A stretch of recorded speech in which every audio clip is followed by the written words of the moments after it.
เด้สาวขึ้นใหม่เป็นพอห้างน้องก็ยังสนใจสาวยกใหม่น้ำใจโคตรงาม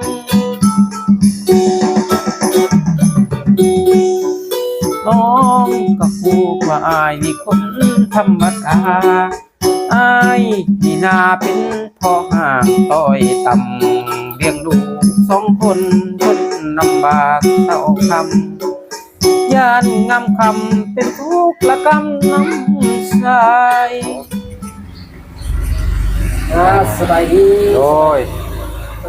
สวัสดีสบายดีคนพ่อแม่พี่น้องเบิดสุคนมื้อนี้ก็มาเยี่ยมยามมาดินกันนำกันอีกคือเก่าค่อยพี่น้องเลยหลังจากที่ว่าหลายเดือนที่บ่ได้เจอกันเนาะมาวันนี้มาแบบพินได้บัดบ่มีแม่นคีย์บอร์ดให้คีย์บอร์ดเนี่ยคีย์บอร์ดทางหลายคีย์บอร์ดขายให้เล็กน้อยไปแล้วมันใส่บ่ได้เลยจ้าวันนี้มาเริ่มใหม่อันนี้ยังไงมาเฮียนใหม่บ่เดี๋ยวนี้เฮียนใหม่แล้วยังบ่ได้ของได้คือปานใดเด้อยังแบบติดขัดอยู่เพราะว่าโดยสิเอามาสื่อสารแค่บ่พอเดือนเลยโอเคอันนี้เป็นพินเนาะพินยังไงเสียบไฟวะบ่ได้เสียบพินโป่งพินโป่งยืมน้ำหมู่มาหมู่เฮ็ดแบบขี้ดื้อขี้ด้านแล้วก็ได้แบบมาซ่อมมาซั่นๆเนาะซ่อมมาเบิ่งพี่น้องกันคักอยู่ว่าแล้วพอซื้อเพิ่นบัดเพิ่นบ่ขายบัดนี้เพิ่นว่าให้เอามาเฮียนเอามาดินโลดว่ะมาดินมาคืนก็ได้ว่าจังขอบใจว่ะแสดงว่ามีคนที่ให้กำลังใจอยู่เนาะม่วนหน่อยพี่น้องมีจังหวะยังไงสิได้โอเค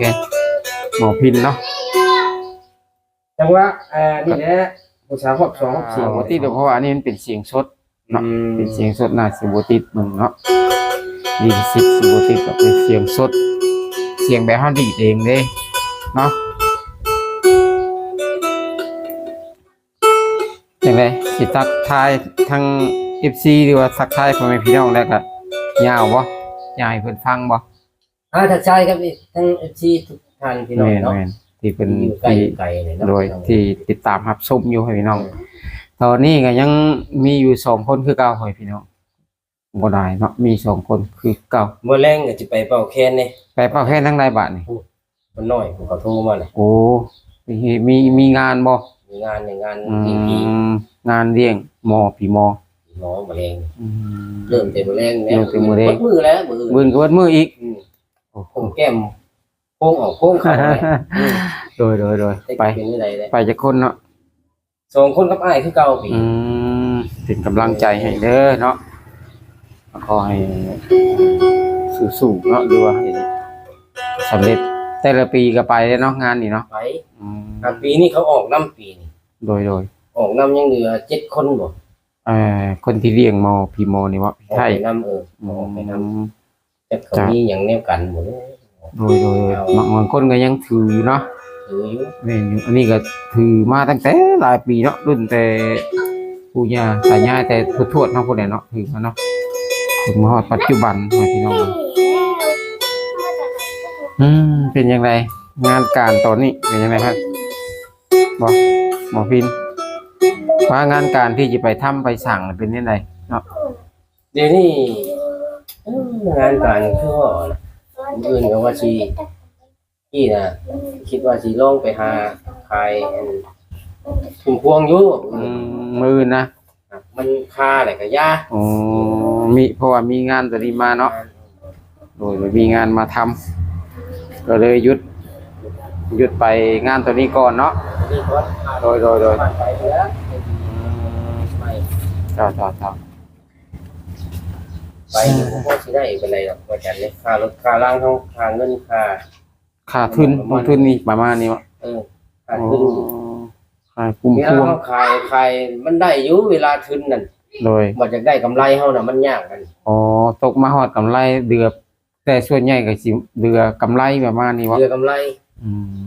กำไรประมาณทุนนี่เขาหุ่มเปิ้งเบิดไปทุนเบิดไปโดย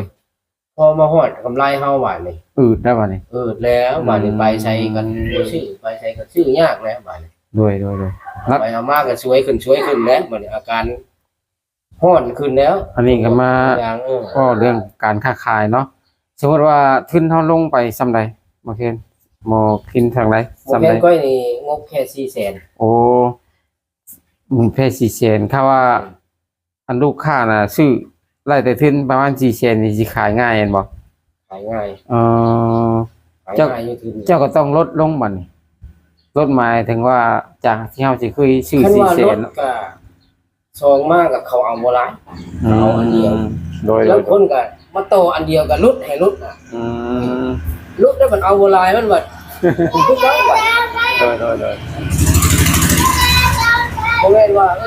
ลุดแต่เอาหลายนะเฮายังว่าสิได้เบิดแต่เฮาสิได้มื้อ โดย มันก็คือเก่า แม่นอ่ะขอให้พี่น้องทักทายกันเลยเนาะอันนี้ก็เป็นหมู่เป็นเพื่อนกันมาตั้งแต่รุ่นสมัยวัยรุ่นให้พี่น้องเลยเนาะก็ประมาณอายุ14-15 ปีให้พี่น้อง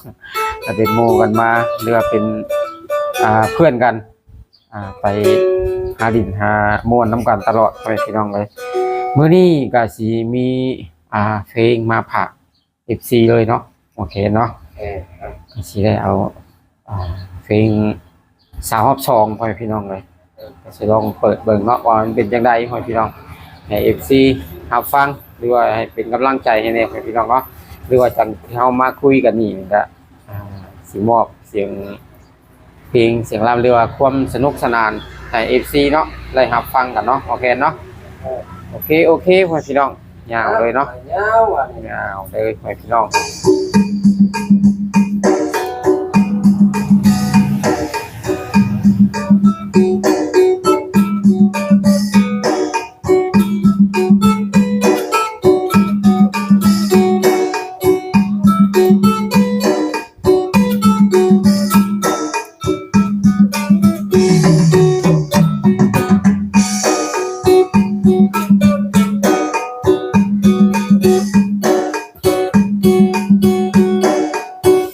เสียงยองผู้สาวหอบสองว่าสุดใจจับจองสาวหอบสองพวกงามละกายว่าสาวขึ้นใหม่วัยรุ่นหอบหนึ่งอายว่าสาวขึ้นใหม่วัยรุ่นหอบหนึ่งอายเว้าดีบ่อายสาวยกใหม่ให้ยองเกินตูต้องบ่ได้เสริมเต่งหลังให้คุ้มบ่ได้เสริมนุ่มให้ใหญ่ปันมากสมอุทิ้งที่น้องใส่บ่รอใจเกินโตทิ้งที่น้องใส่บ่รอใจเกินโตเว้าดีบ่คนกูน้องบ่ได้แต่งก็งามโดนใจ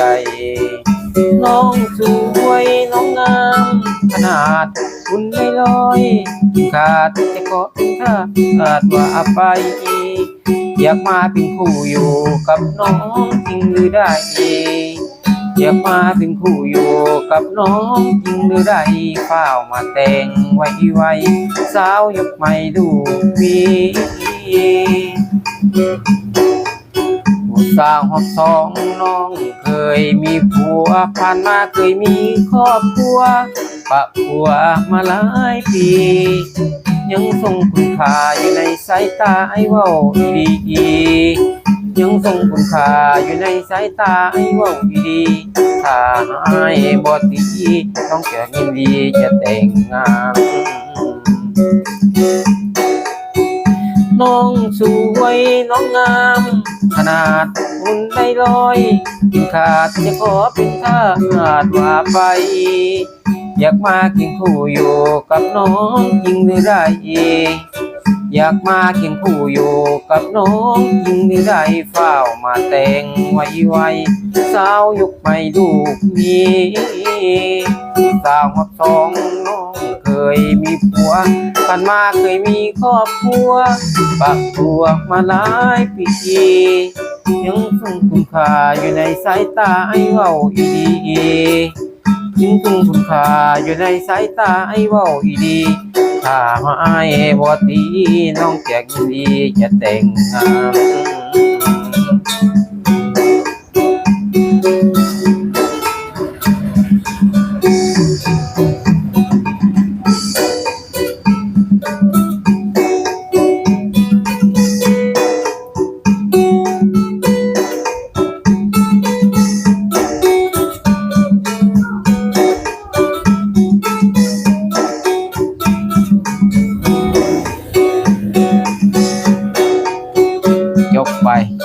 บไปเพลงหนึ่งมาแค่นั้น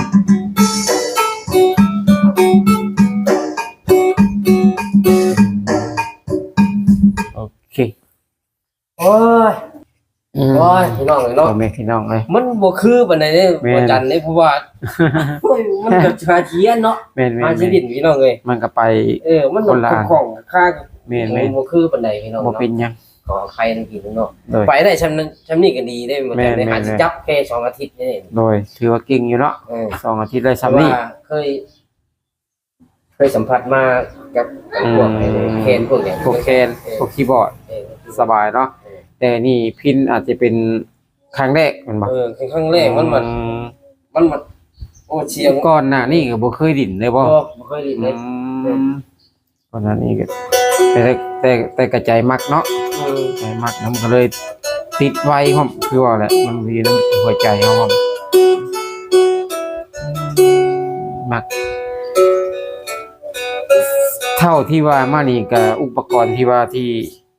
แบบนี้เนี่ยมักแม่นบ่ มักแคนมักคีย์บอร์ดประมาณนี้ มักดนตรีนะ เกี่ยวกับดนตรีนี่คือมักเนาะเรื่องที่เป็น มักจากร้องมักจากลิ้นเพราะว่าแนวใดมันยากในใจยังคิดจะร้องสัมผัสคนนะ โดยแต่ก็พวกคีย์บอร์ดนี่คือเคนนี่ก็คือประสบความสำเร็จแล้วเป็นแบบเนาะเป็นก็คือว่าหมายถึงว่าประสบความสำเร็จแล้วพวกเคนเนาะแต่พวกดนตรีสดนี่ได้เคยดิ้นบ่ ดนตรีสดนี่คือสิว่าคันว่าลิ้นก็คือสิบ่ค่อยว่ายากปานนั้น กะสิได้อยู่เนาะ ได้เพราะว่าพินนี่มันมีคอร์ดมีหยัง แบบดนตรีแบบเคาะเอาธรรมดาเลย แต่ยังสิเพี้ยนอีกอยู่ยังมีกีตาร์ยังบ่ อ๋อมีกีตาร์ กีตาร์ยังบ่ผ่านเพราะว่า กีตาร์ไฟบ่อิหยัง กีตาร์ไฟ ยังอยากดิ้นอยู่ตัวนี้ ยัง ดิ ลิ้นอยู่เพราะว่า จ้ายาวอีกเนาะยาว พี่ยังเข้าบัดนี้ เอาพอห้างมีปะไปพี่น้อง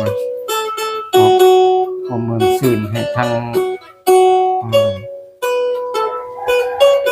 ไปพี่น้องเฮานะครับชมกันอีกคือเก่าเนาะ ลิ้นมันยังบ่เป็นเด้นี่ ยาวคอยพี่น้องเลยแม่น หมด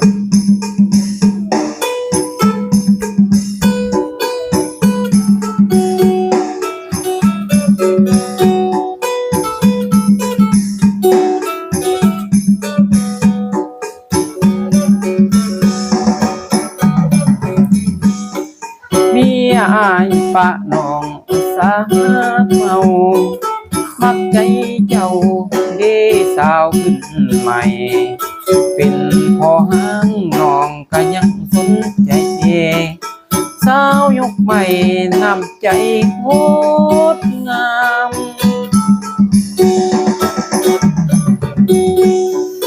น้องก็คู่กว่าอายนี่คนธรรมดาอายนี่นาเป็นพ่อห่างต้อยต่ำเลี้ยงดู2 คนทนลำบากเท่าคำย่านงามคำเป็นทุกข์ละกำน้ำใจ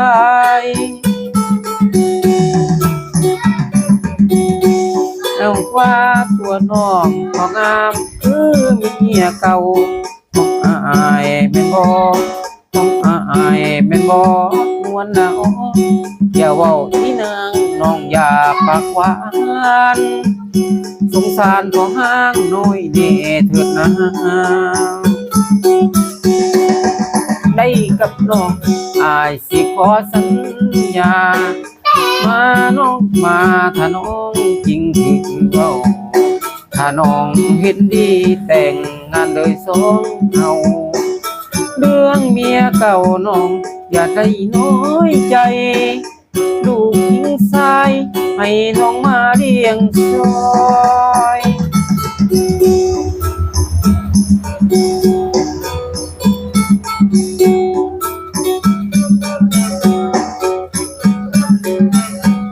น้องว่าตัวน้องบ่งามคือเมียเก่าของอายแม่นบ่ของอายแม่นบ่นวลนะอย่าเว้าอีนางน้องอย่าปากหวาน สงสารพ่อห้างน้อยแน่เถิดนะ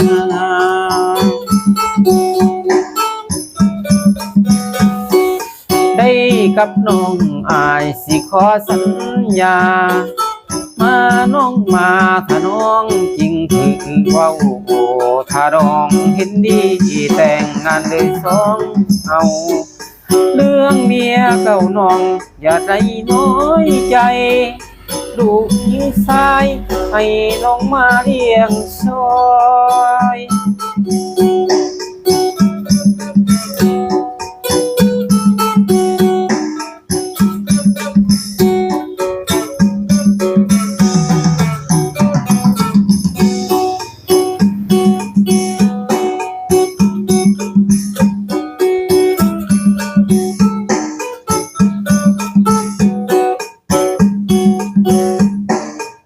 โอเค